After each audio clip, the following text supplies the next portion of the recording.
Good morning. Good morning. Oh, look, the hearty souls have made it through conditions. This is such a great place. You know, I came in this morning and my car wouldn't start, so Colleen let me use her car. And I got here. It's very cold. It's very cold. And the first person I saw said, "Oh, I have been experiencing the cold." That's it. That's it. Wonderful. Amazing. So those of you who are in some place and didn't leave your home, the wisdom abounds. So good to be with you. And today I'm going to just talk about metta, loving kindness. So Tim was originally scheduled to give the talk and is unable to come today. So I will just want to say that in case you're like, who is this guy? I'm Ben. So, metta, loving kindness to me is a perennial topic, such a central, basic feature of what Buddhism can be and what our practice can be. So, the basic idea of metta or maitri or loving kindness or friendliness, sometimes it's just called friendliness, translated as friendliness, is a quality of the heart. So, or that would be one way to put it, or maybe an affect, or it could be, you might experience it as emotional. And it's just a general sense of loving care. So just kind of a normal part of human life. You know, you might see someone that you really value and you just have this good feeling, you know. And then they are having a difficult time and you think, oh, I just kind of wish they weren't having that difficult time. This is very normal. So this is kind of the basic element. And metta, people will often say metta. They'll say, oh, I'm practicing metta. So metta is just a quality that is there that we experience, and then it's associated with a very particular set of practices for cultivating and developing our capacity to experience this kind of feeling. There are a few really common ways to practice. The most popular way these days seems to be, it's very rooted in the classical tradition, like 2,500 years ago. You practice meditation. You imagine a particular sequence of people. So usually that's yourself, then someone that you love, then someone that you don't really know, then someone towards whom you have bad feelings, and then all of those people together, and then everyone. And with each one of those people or categories of people, we say some phrases. I'll say, may you be happy, may you be healthy, may you be safe, and may you be at peace. So that's the most common way people are doing this practice now. In the sutras, usually they refer to generating metta directionally. So you pervade the first quarter with metta. So you're like, I'm sending out, radiating love and care for everyone in this direction. And then in the second quarter, and then in the third quarter, and then in the fourth quarter, and then above and below. Usually in Mahayana Buddhism, 10 is a more auspicious number, so we would include this direction, that direction. So that's why whenever we say 10 directions, we mean 1, 2, 3, 4, 5, 6, 7, 8, 9, 10. So, sending it out everywhere. So there's this spatial generation, there's a kind of a particular generation. I think it's a little easier, or maybe more powerful, or maybe more harder. What's more harder? More challenging to direct this towards particular people. Some ways easier, some ways harder. And I will say, like, sometimes the practice is explained as what you're doing is generating the feeling, which is true. I tend to also like to emphasize that although we are generating the feeling of metta, we also are just creating opportunity to see how our consciousness responds to the idea of metta. So it's very common. People they're just sending metta to themselves. May I be happy? May I be healthy? And they're like, oh, I just feel totally numb. Or they feel like mad. Why am I not safe? They feel shame. I am not worthy of all these things.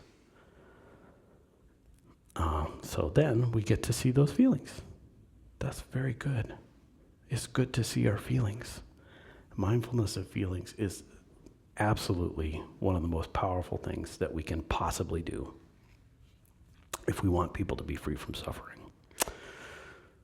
So likewise, if you're generating usually the most challenging two are the self and the one towards whom you have aversion. So, you pick someone you have aversion towards and think loving thoughts, and that doesn't always turn out so great. So yeah, then we get to actually see, what's it like for me if I say these phrases? And we can learn a lot through that process. And just so you know, most of this time we're together will be just doing the practice. I was going to say that at the beginning. I forgot. So,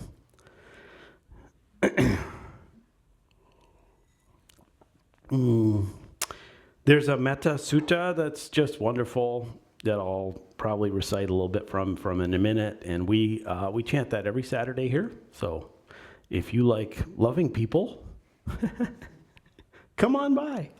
It's very beautiful when we chant it. We chant it during the morning service, which happens at 10:10 a.m. after Zazen. So one of the key features of the practice of the formal practice of metta, which is really the practice of generating metta, is that we are developing our capacity to experience metta where we would not generally do so.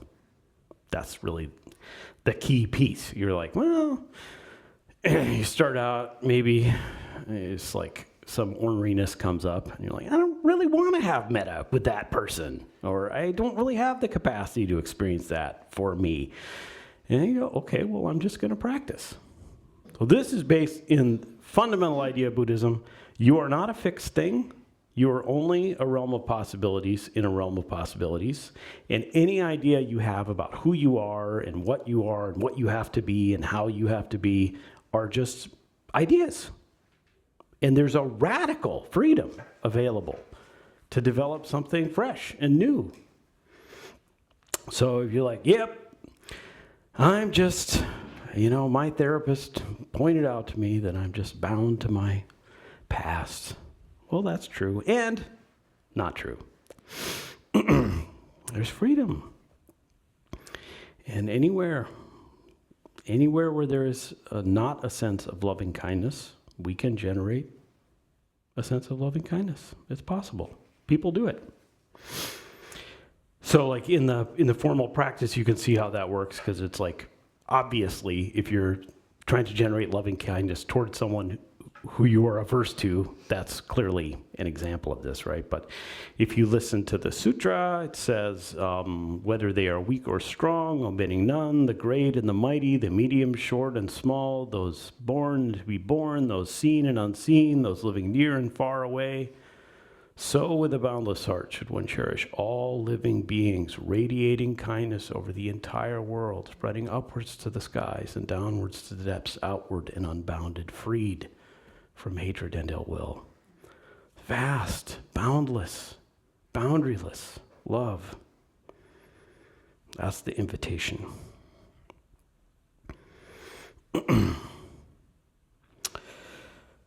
So, we just kind of generate this feeling, and then the nice thing is the way we feel affects how we conduct ourselves. So, well, actually, that's nice in some cases, not so great in others. But, I just delivered something like 350 pounds of food from MZMC to Joyce Food Shelf. Because people here, they heard that people needed food. And we made a context. Actually, I think Kim made a context in which that we could deliver food so that people could have it. So people just care, and then you do things. It's not all that complicated. And, this generation, in a way, like having the food drive helps us remember. So that helps us to expand the circle of our care. It makes it a little bit easier to do something practical, but also it's a reminder. It's like, oh, wow, yeah, food drive, that's right. There are people who are hungry that we can love and take care of. And, I can just think of many examples. About 20 years ago, I have to say it's 20 years ago, so you don't have any, anyway. There were like someone here I was really not getting along with. And I was just like, I would just sit and practice metta for them. And then after a little while, I got along with them a lot better. I have no idea whether they changed. I have no idea. So we can just do this. People just take care of their families. There's so much care that happens that we take for granted all the time. Unbelievable amounts. I mean, it's staggering.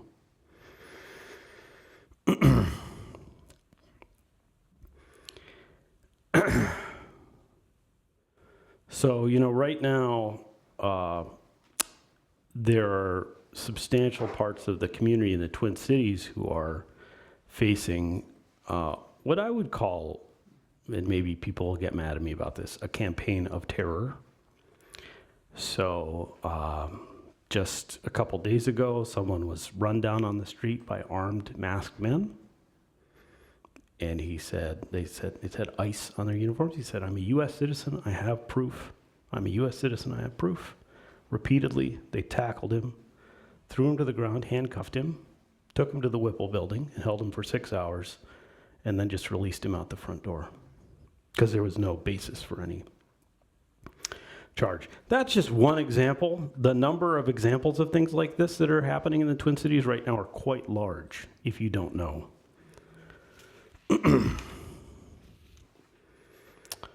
I found this quotation, terrible things are happening outside. At any time of night and day, poor helpless people are being dragged out of their homes. Families are torn apart, men and women and children are separated.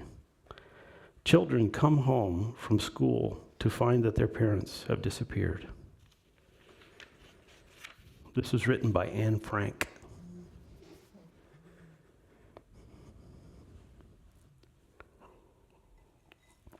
Now, I'm not here to debate questions of legality or politics. I'm talking about the experience of people because I'm a Buddhist teacher, so my interest is in people's well-being.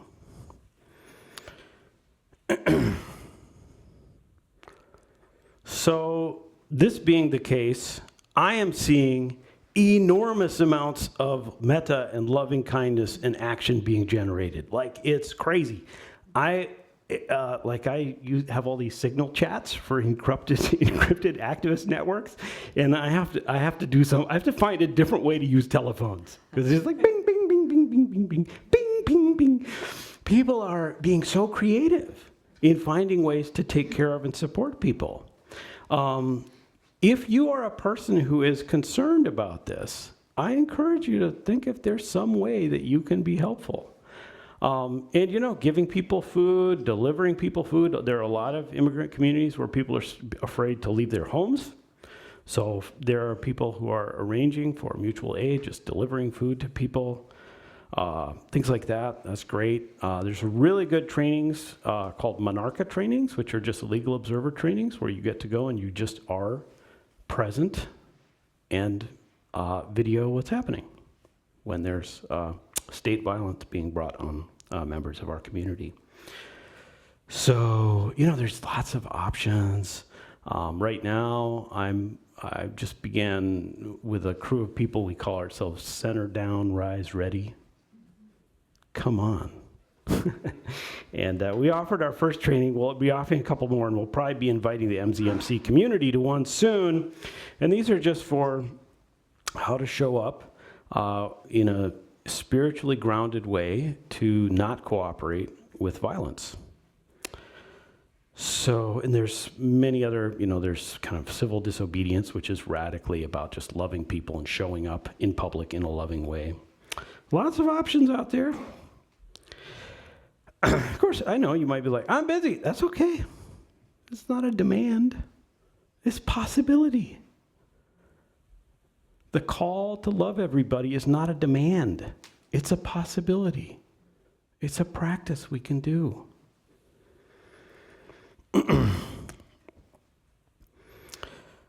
So, and I put in the bulletin this really challenging, I think, phrase from the Dhammapada. Amidst the hostile, we dwell free from hatred. Amidst the hostile, we dwell free from hatred. Oh. It's possible. It's possible. I think it helps to start if you just think of maybe there was a dog. Like someone has a dog that gets really mad at you and runs up on the fence. And you're like, oh, we can do this. That's an angry, afraid, threatening being. And you can it's possible to just be like, I see you. I understand. I get that. I've been angry. I've been afraid. I've been hostile. I've been defensive.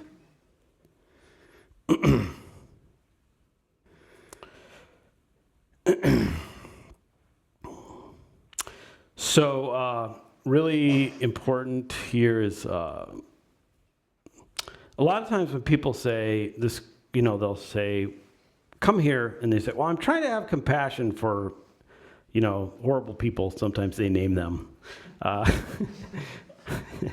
Whatever. And I can't do it. And to me, metta practice starts with you. So the first step is to be like, I am experiencing this emotional state, which is what's it like? Oh, it's like anger and judgment and, whatever it is. Rage, and then judging myself for judging myself and judging myself for, the whole panoply. Start there. That's where the practice is designed to start.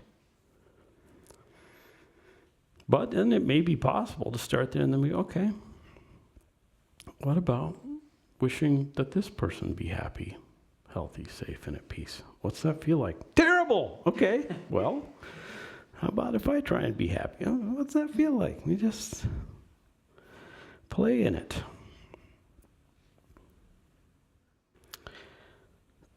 So, then people also be a little concerned that they're like, well, if I love people who do harmful things, that doesn't seem beneficial. Well, I think it depends on what you mean by loving them.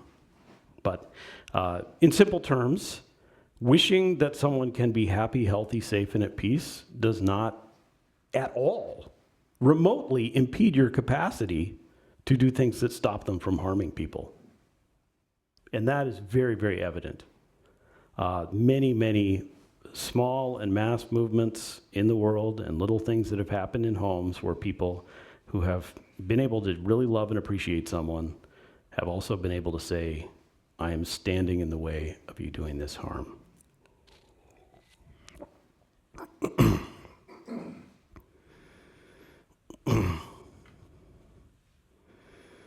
It puts me in mind of a phrase from Dr. Martin Luther King who said, I have chosen love because hate is too great a burden to bear.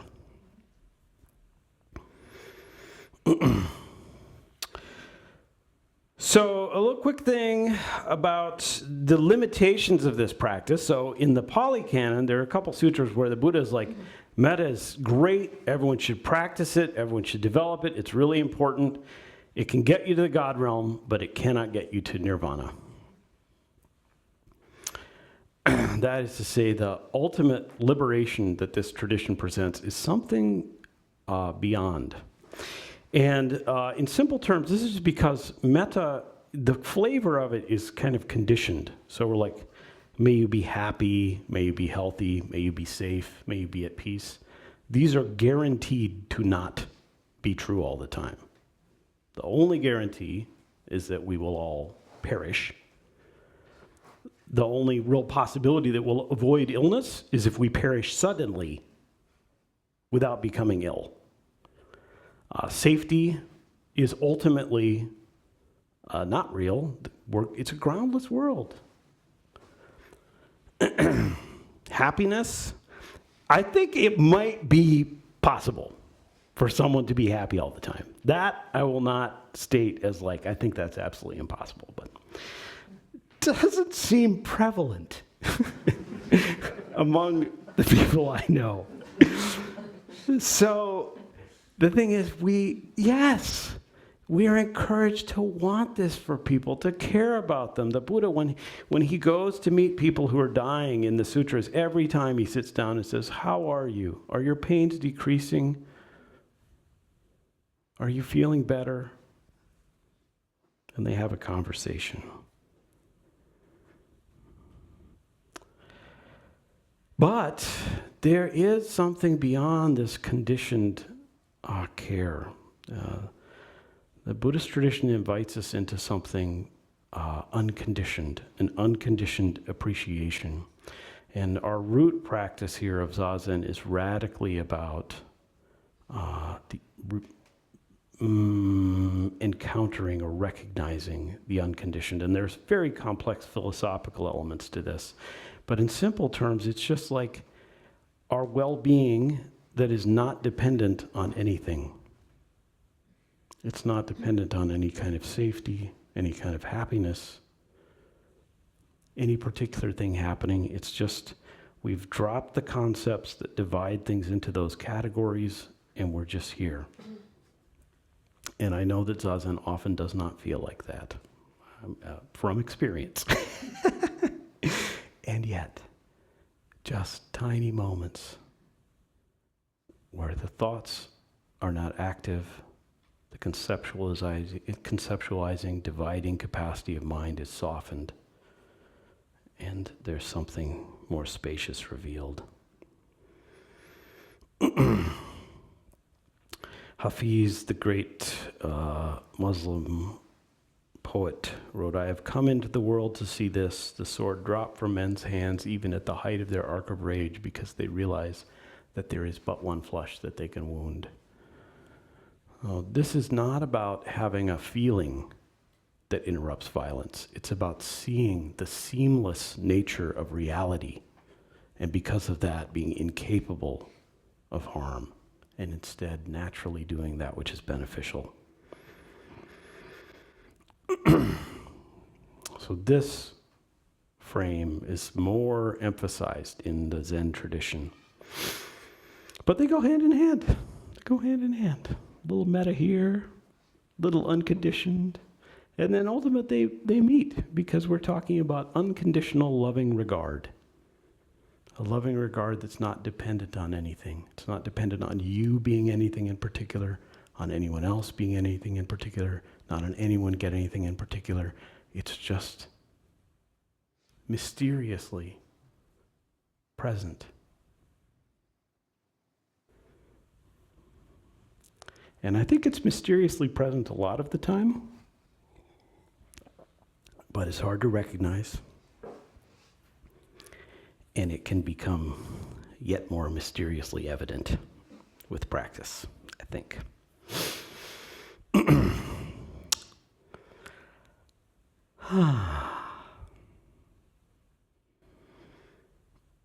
So I think now it would be nice to just do some metta practice, and I'll just guide us through this. So I invite you to find a posture you find conducive to meditation.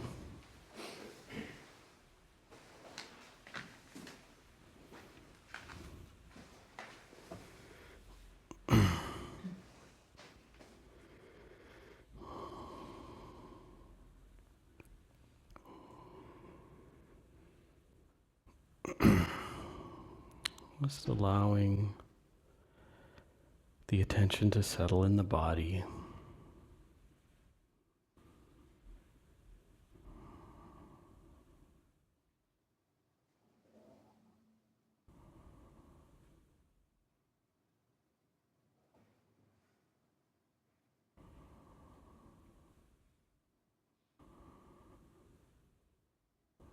Just knowing whatever is emotion is present here right now.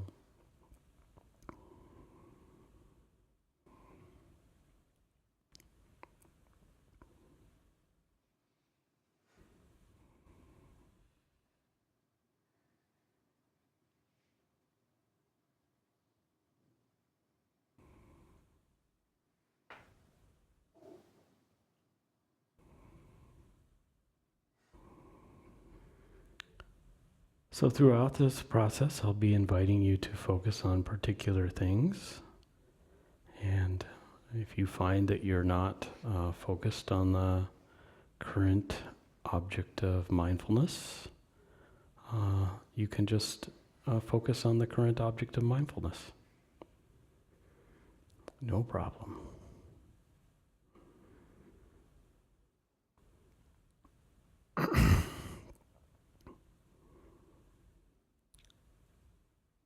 So here, with the attention settled on the self, on the body, the emotions, whatever we are,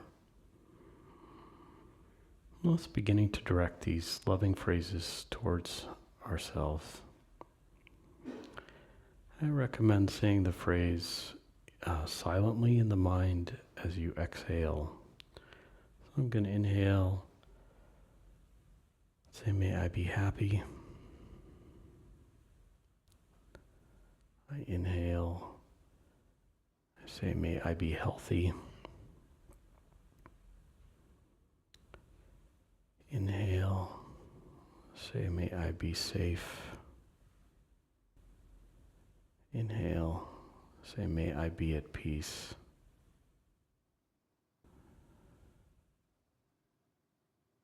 May I be happy.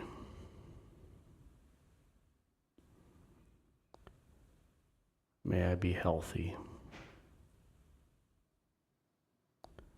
May I be safe. May I be at peace. May I be happy. May I be healthy. May I be safe. May I be at peace. And just keep these phrases going with your own breath.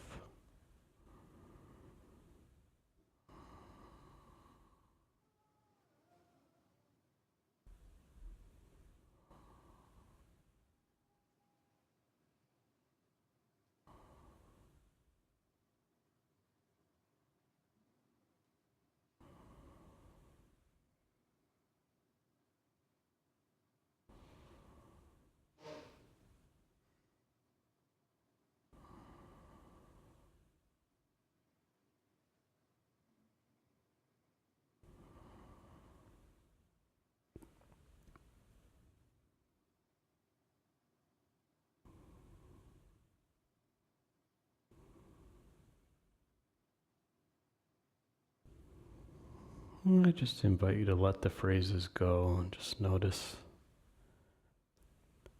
the body and any emotions that are present right now. Just seeing what is here.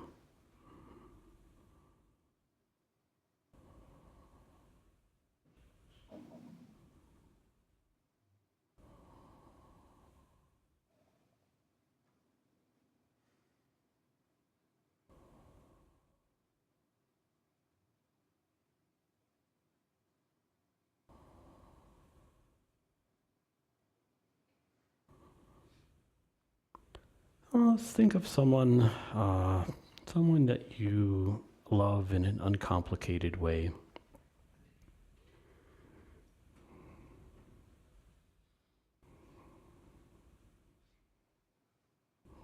Just picture them or imagine them, or in whatever way makes sense to you, focus on them.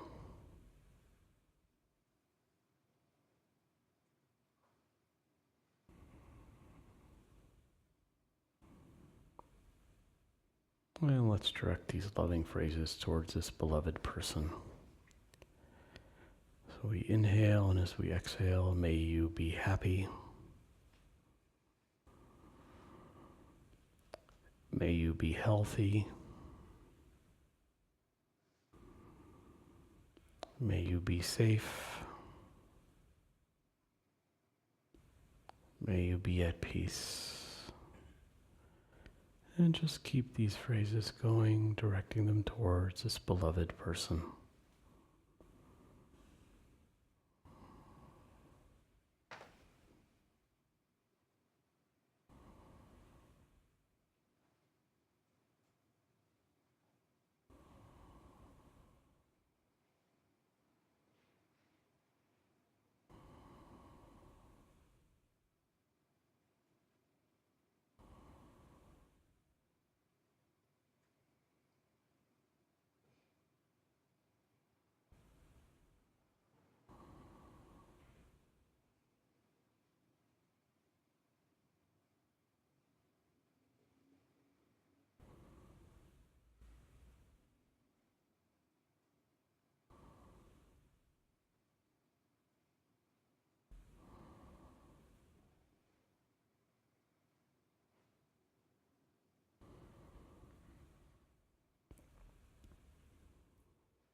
Let's just let these phrases go.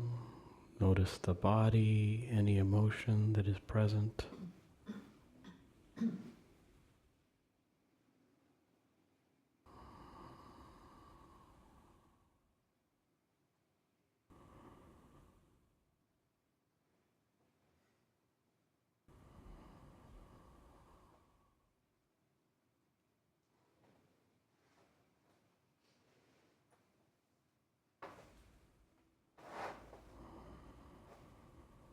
Now let's think of someone, an actual particular person, but one you don't have any real feelings about. So maybe a neighbor you see now and again, or someone you see on the bus, or at a shop, or someone you see here but don't really know. Pick a particular person you don't have any real feelings about.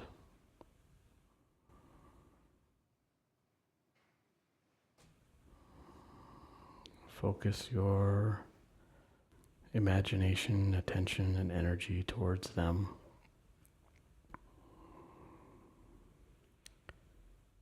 And we'll inhale and direct these phrases towards them. May you be happy. May you be healthy.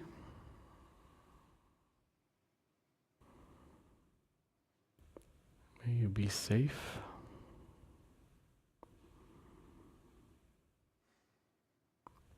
May you be at peace. Just keep these phrases going with your own breath, directing them towards this person towards whom you don't have real feelings.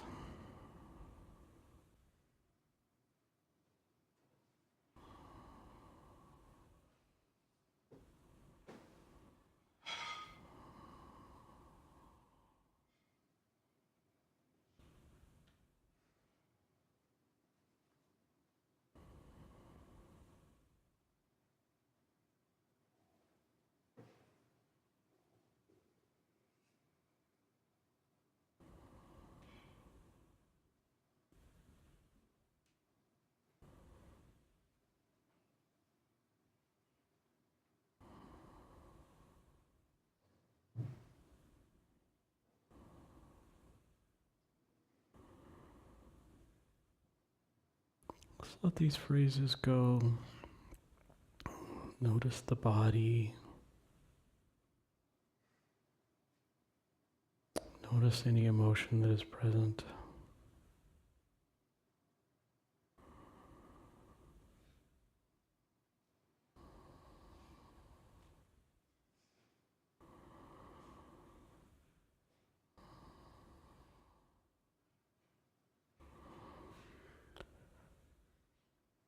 Now, I'm going to invite you to choose someone towards whom you have some negative feelings. And if you've done this practice a lot, you can just discern using your skillfulness who is a good person. If you are quite new to the practice, I invite you to think of someone that you find mildly unpleasant or irritating. So it's very common for people to try and jump to the most terrible person they can imagine, someone who's profoundly harmed them or harmed other people, and this is really not a good place to start. So maybe just someone that, at work, when they walk in the room, you have a little bit of like, oh, this guy. Or something like that. Or just someone in your family you're having a bit of a hard time with.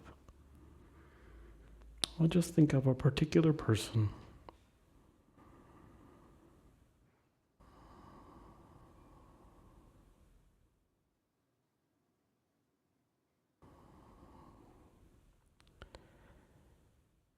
And begin to direct these phrases of kindness towards them. May you be happy. May you be healthy. May you be safe.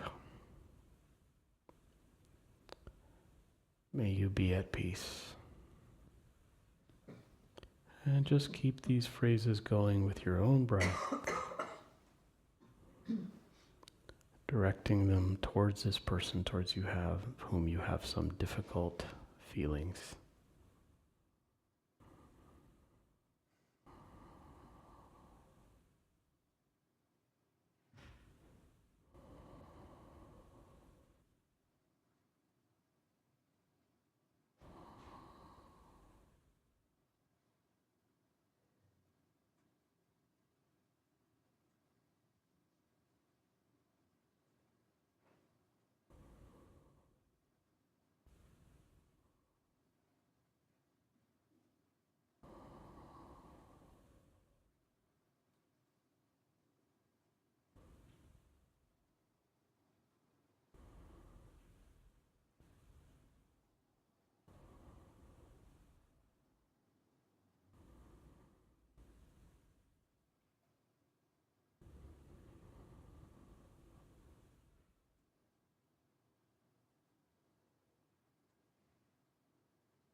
Let's let the phrases go, the imagining of the person go, and just notice the body that is here, whatever emotions are present.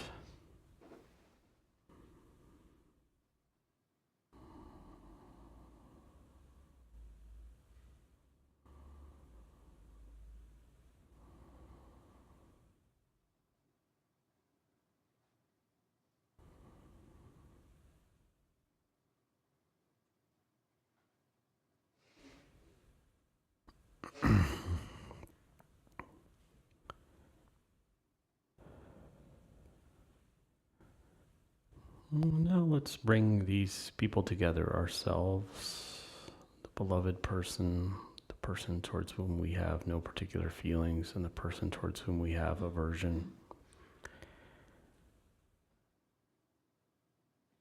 We're just going to direct these loving phrases towards all of them.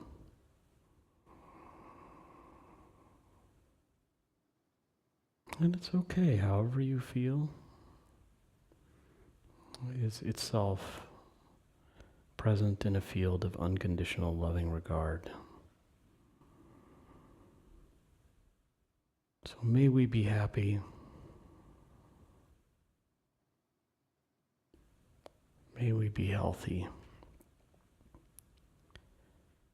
May we be safe. May we be at peace. Just continue with these phrases, directing them towards these 4 people.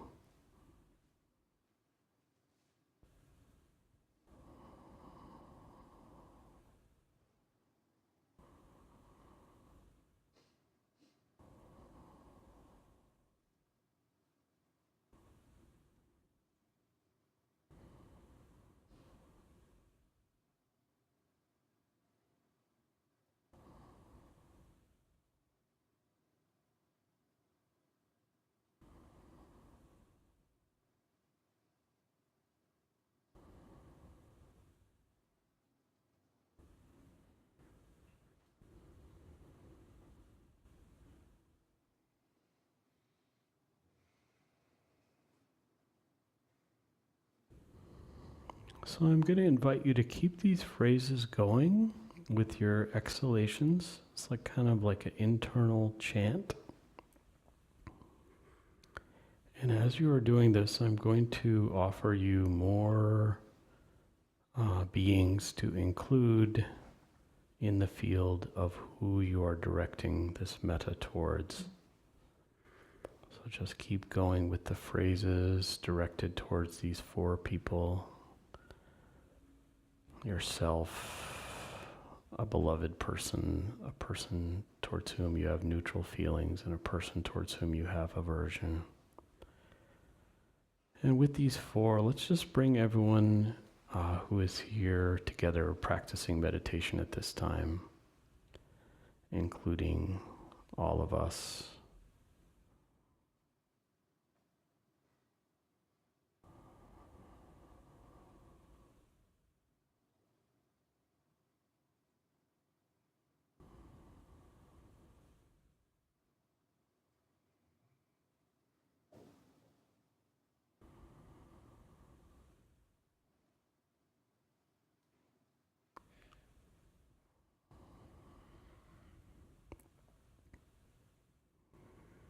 And this includes people here in Minneapolis and all across North America and perhaps into Europe at this time. So let's just extend this. We can see a web of warmth and kindness radiating across the earth between all these people as we generate loving kindness for all of us and everyone around us. So starting to sweep outward, connecting.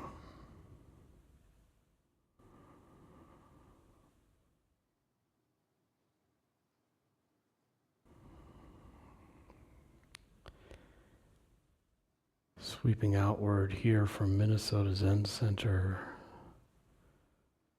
All the fishes below the ice in the lake, the birds, squirrels, all the people in all their enormous diversity, everyone included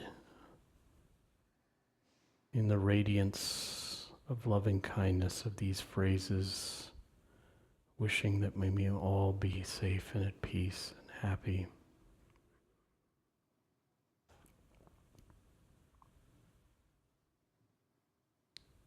Spreading across the surface of the entire earth for all beings, all the animals, the plants, the people of all kinds,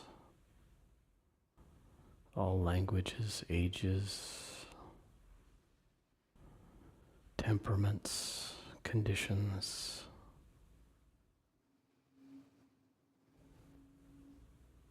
Radiating off the surface of the earth into the boundless universe without limit.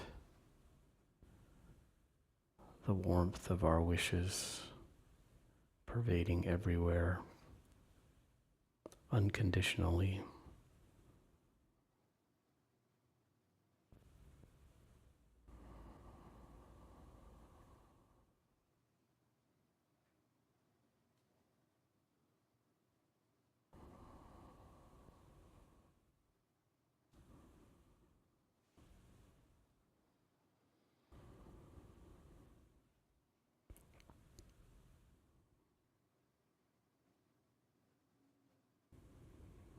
Let's let these phrases go.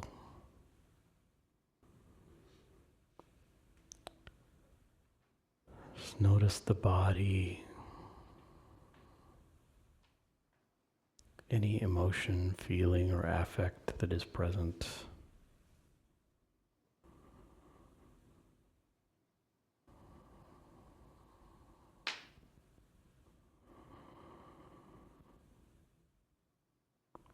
Actively expanding so that we're aware of hearing all the sounds that are present.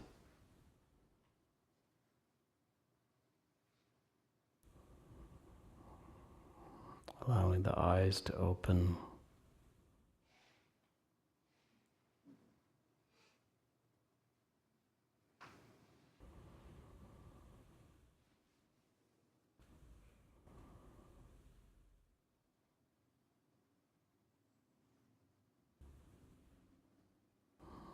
Dwelling in boundaryless, unconditional love.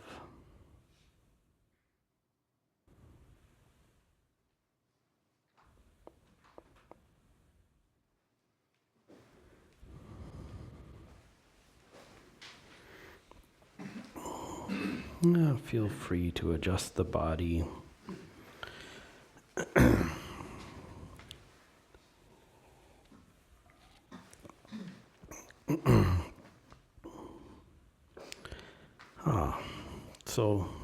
So sweet to be able to practice with you. And I went a little bit long, but we have some time for other voices. So I welcome brief reflections. Questions would be okay. If you're online, you can just unmute and say something. Yeah, go ahead. I felt really good after that, and I think it's something that's important for us to just, helpful for me to just take the time and think nice things about it, feel good about yourself. I don't know, I felt it big time. It's nice, so thank you for that. Thank you. Yeah, and I think you put, it's like just thinking nice things about other people. Like this is a formal practice, but you start to be like, oh, what if I just was a little more kind in my thinking? Probably a good idea. So thank you for that.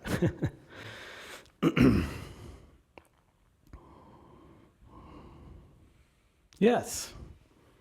Found with the person that I have difficulty with, a family member. And I realized that the problem is that they're a bit smug and judgmental and self-satisfied. And so I feel compelled to withhold because I don't want to contribute to that. And that's a big obstacle for me to address. Yeah, thank you for sharing. Yeah, it seems like it's kind of like this practice allows us to start from a different feeling place, and then unfortunately we're still left with discerning what to actually do. But thank you. Yeah, go ahead. Continuing on that same theme of what to actually do, I've been involved in a number of situations over the past couple weeks that ice situations that I find it easy to, not easy, but I find it possible to practice metta before and after. But it's the walking into it where I feel torn between this practice of love and kindness and this utter aversion. Figuring out what to do with that. Yeah, well, I appreciate you having the courage to face that challenge. So thank you very much. Ah, Thank you for the practice. I just know, I really do notice when I do metta practice in my body. And the other side of the coin is that I also notice, like, I got together with a friend who was laid off by a company that we mutually dislike. Both of us work there. We didn't speak nice of the company or people there.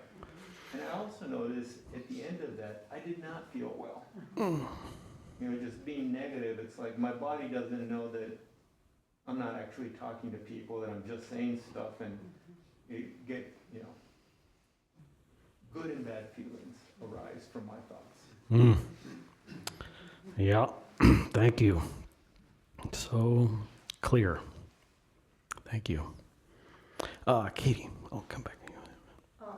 I have to be careful because sometimes I find when I'm directing metta towards people who I'm frustrated with, I have the thought that if they were just feeling good about themselves, it wouldn't be so annoying. So I feel like I'm trying to change them with my metta, which is not the point. Thank you. Yeah, that's a good subtle point there. Yeah, it is unconditional. Yeah. At the same time, it's okay to intervene. So yes, thank you. And yeah, go ahead. Are there any teachings about, I don't know, hindrances or delusions related to these relationships that we should focus on? And I'm thinking specifically about, I think we've talked a little bit about morally righteous indignation at people who kill, people who sexually harm people, that kind of thing. But also I'm thinking of the space of those individuals that we don't necessarily know, and the impulses sometimes to like other people in order to distance, which is I think a little bit different from, maybe a little bit of indignation in that. But and then also I think about pity and how pity is not love, but when we see someone suffering, sometimes there's this pity reaction that doesn't feel right, but it's still natural. So I don't know if that's what that relates to anything, or if we're just supposed to sit here and struggle with our feelings, not think too deeply about them. That's what I overthink. No, I think those are all great inquiries. And yeah, you said a lot of things, so pity, yeah, probably not what we want to do here. But yeah, the thing is, if someone is doing something really harmful and we have really aversive thoughts or angry feelings or rage, that's just all stuff that we can take care of. That's our life, and it matters, and we can care about it. And generally speaking, a great way to think of it is like when there's harm being done, the Buddhist frame is to think about how can we do something that diminishes the conditions that create this harm. How can we do something that diminishes the conditions that create this kind of harm? And all the kinds of harms that we see are the product of conditions. So it's very easy to focus on like, there is that one thing, and if I control that, that will get what I want. But it is actually trying to control is one of the conditions that creates harm. So it's a shift in perspective. But yeah, aversive feelings are real and to be cared for. So thank you. I want to just see if anyone online want to say anything. Hey Ben, can you hear me? Whoever's running the Zoom did a little nod with the camera. That was cool. Whoever you are, that was golden. Can you hear us? I think maybe. Well, yeah, we're not hearing anything. Okay. Try again. Okay, here we go. We got you. Can you hear me? Nope, we don't got Can't you. hear? Okay. Well, friends, I think maybe we have We do have. we're not hearing whoever is on the Zoom trying to ask a question, and I think we have to wrap up. That's fine. Oh, we just got you. Go ahead. Go Oh, ahead. oh, sorry, Ben. This is Joe. I have a question. So I feel like, with the loving kindness towards self, I feel like there are times when I do it really well and feel a lot of self-compassion. And there are other times when it feels super elusive. And I'm wondering if you have any advice or guidance in those moments where it's really difficult to feel compassion for ourselves for whatever reason. What advice do you have in terms of, is there like one thing when it feels so elusive that would be helpful? I don't know. It's kind of a loaded question, but do you have any thoughts on that? Yeah, if I have one thing, because it's, that can be such a pervasive, it can be many, many years of levels of work on this kind of thing. In the practice itself, if you're just doing metta practice and it feels like, oh, I'm trying to generate this feeling and it's not there, I just invite you to just know what it is actually like. That actually mysteriously is even more loving. To actually notice what it is actually like is one of the most loving things you can possibly do. So if you're like, wow, I'm actually feeling just like this numbness or this shame or like all this aversion, it's like just seeing that and caring about it for a minute. So I care about this enough to see it happening. Just like if someone you love comes to you and they're crying and you just are present with them. So just trusting that. But, if you're talking about more pervasively throughout your life, there's a lot of things you can do. A good first step is if your mind is just saying harmful, unpleasant things, try thinking something else. It's okay. Thinking is part of the situation here. Anyway, great question, and probably pertinent for many of us here. So thank you, Joe. And I think now we should wrap up. So really wonderful. I felt like really insightful reflections here in the group today, and I really appreciate it. So glad to be together.